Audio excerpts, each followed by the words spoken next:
L'Italia dei Valori è una formazione politica che con rispetto e dignità si pone in questo panorama politico perché ha necessità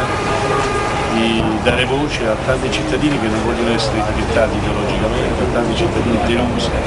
a tante persone che non andrebbero più neanche a votare perché vede che poi da una parte o dall'altra sembra che sia tutti uguali. Voglio dire, se si va a votare prima è perché solo ha sentito il bisogno di liberarsi di certe tracce del cuore da politica di segreteria di sagrestia, mi viene meglio. Allora l'Italia dei Valori vuole essere una formazione politica che vuole aiutarlo a governare meglio, a liberarsi dell'acciolaccione delle sagrestie e a fare una politica nell'interesse di tutti i cittadini sardi, a partire dal bilancio regionale che deve essere risanato, finire all'attenzione verso le fasce sociali più deboli, verso un'altra ristrutturazione anche informatica completa della Sardegna e verso la destinazione tipica delle attività della Sardegna invece di fare l'attività sport. Grazie.